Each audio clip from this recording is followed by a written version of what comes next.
Monsieur, bonjour. Bonjour, Présentez-vous s'il vous plaît. je suis l'honorable Guedjuma Sanogo, député élu à Sikasso. Je suis le promoteur de la galerie Sundiata Création qui est sise à Bamako à la CI 2000. Comment êtes-vous venu dans ce métier? Je vous remercie de cette question qui est très intéressante. De formation, je suis interprète de conférences. Vous aurez donc compris qu'au départ, je ne suis pas du domaine de l'art. Mais c'est une vieille histoire. En 1977, j'étais jeune interprète, fonctionnaire à l'Organisation des Nations Unies à Genève. Je suis allé en mission au Kenya. Je suis allé au marché et je suis tombé par hasard sur des statuettes Maasai. Et au vu de ces statuettes Maasai, je suis resté littéralement pétrifié parce que face à ces statuettes, j'ai découvert ma vraie vocation dans cette vie. Et cette vocation, c'est une véritable passion que j'ai pour l'art. Et ce jour-là, la question que je me suis posée, c'était celle de savoir si je n'avais pas finalement loupé le coche dans la vie. Mais sur le champ, je me suis promis à moi-même, dès que l'occasion se présenterait, de revenir à ce que je considère comme ma vraie vocation dans la vie, c'est-à-dire le domaine de l'art.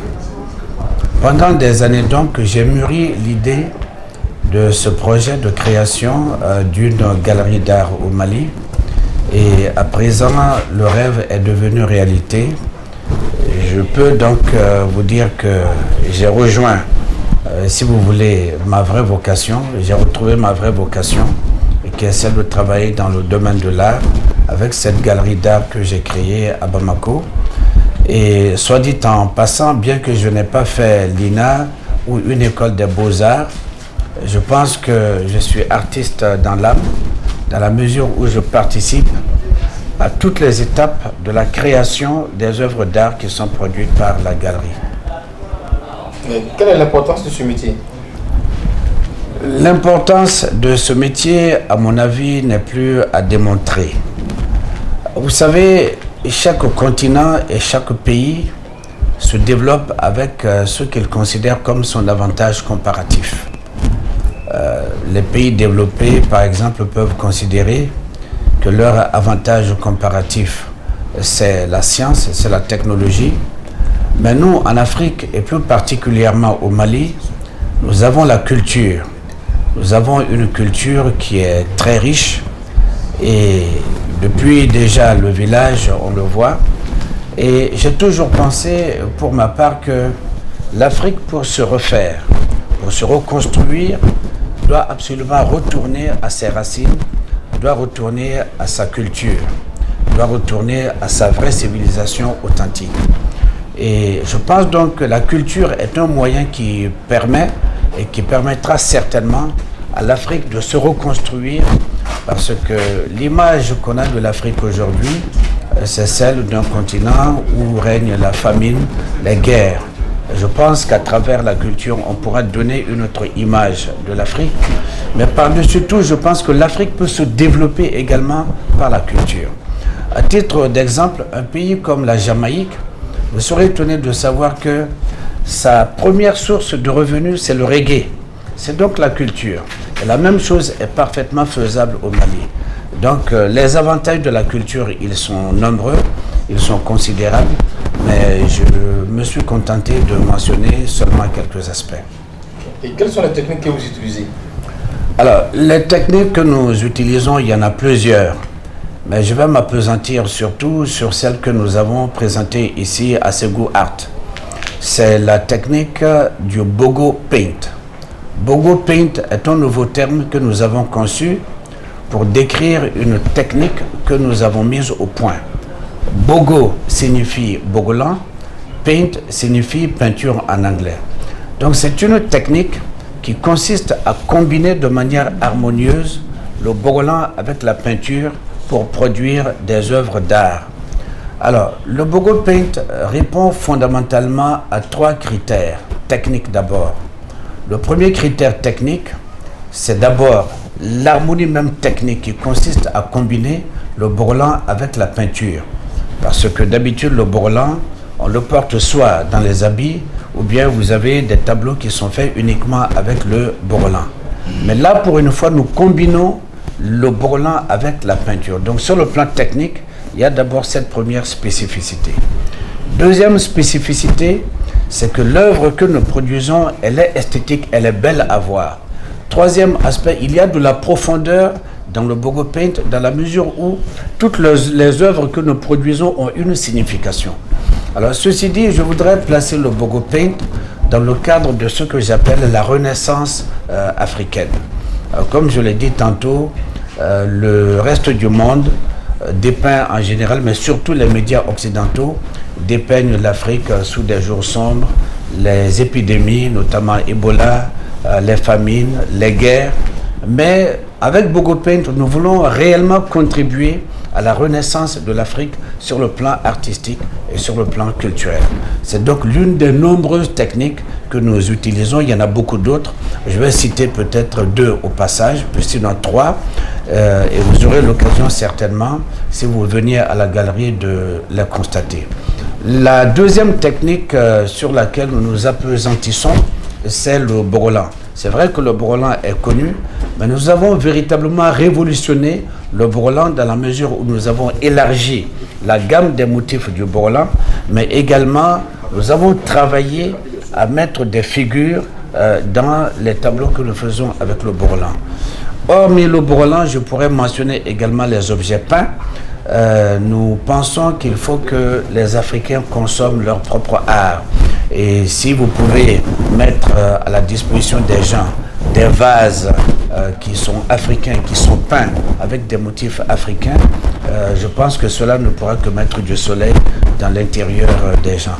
Donc ce sont là quelques-unes des techniques que nous utilisons. Des inconvénients, est-ce qu'il y en a? Bon, les inconvénients en tant que tels, je ne dirais pas qu'il y en a. Je dirais plutôt qu'il y a des difficultés. Toute œuvre humaine est imparfaite et se heurte naturellement à des difficultés, notamment dans le cas de la galerie qui démarre. Je peux vous dire que les difficultés, nous en avons connu plusieurs.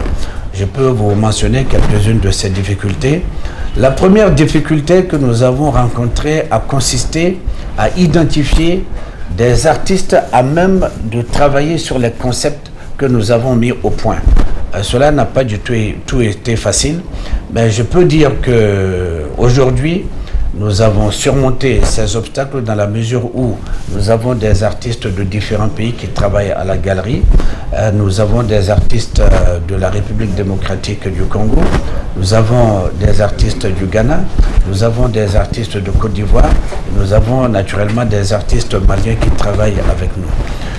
Autre difficulté, ça a été, si vous voulez, de créer un esprit d'équipe, d'avoir de véritables équipes. Mais au fil du temps, nous avons pu aplanir toutes ces difficultés.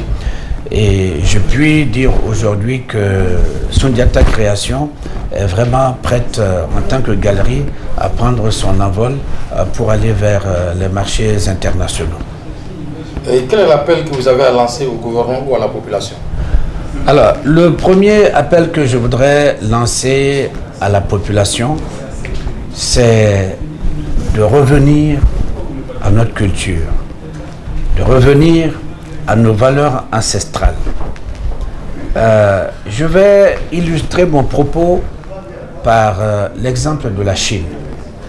Peut-être que pour les jeunes d'aujourd'hui, ils ne le savent pas, mais à un moment donné, Mao Tse-tung, qui fut le premier président de la Chine, a lancé ce qu'il appelait la révolution culturelle.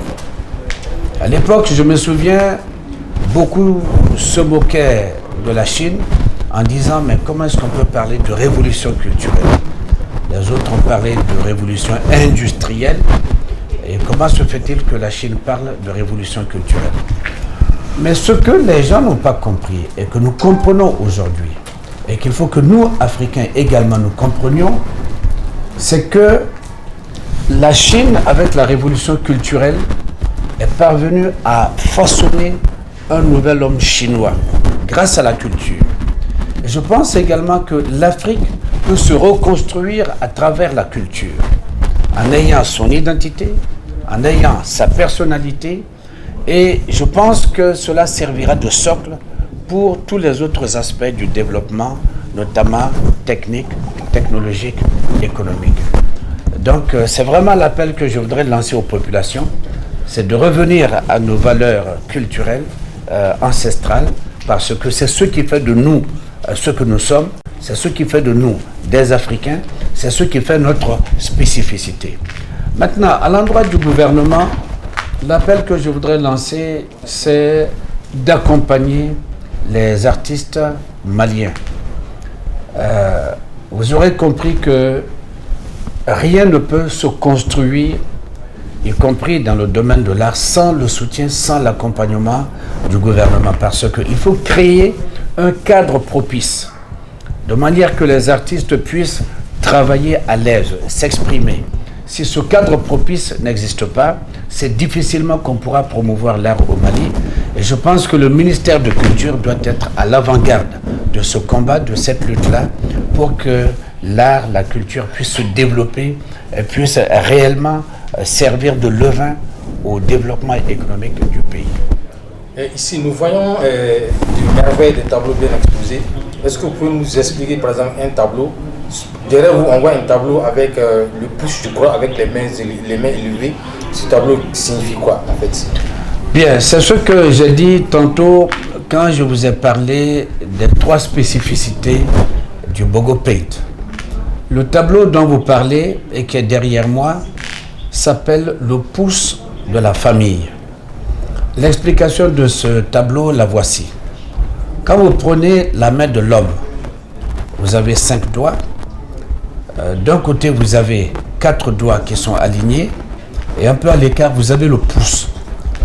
Mais vous aurez remarqué que sans le pouce, les autres doigts ne peuvent absolument rien faire. Donc c'est le pouce qui permet aux autres doigts de la main de jouer un rôle. Donc le pouce, en quelque sorte, c'est la cheville ouvrière de la main qui permet réellement à la main de travailler. Alors le pouce de la famille, parce que nous aurons tous constaté que dans nos familles, nous avons des personnes clés autour desquelles s'articule tout au sein de la famille.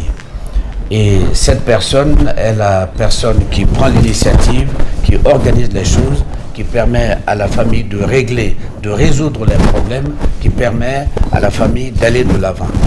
Donc ce tableau, il symbolise donc le pouce de la famille.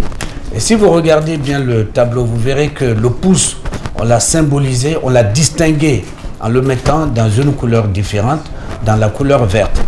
Mais ce qui est intéressant, c'est que le personnage que vous avez là, vous avez sa tête en haut, vous avez son corps, et son corps est prolongé également par une main. Mais cette main soutient en fait une autre main, n'est-ce pas? Vous aurez vu que c'est bien cela. Mais vous avez également des yeux et une bouche dans cette main.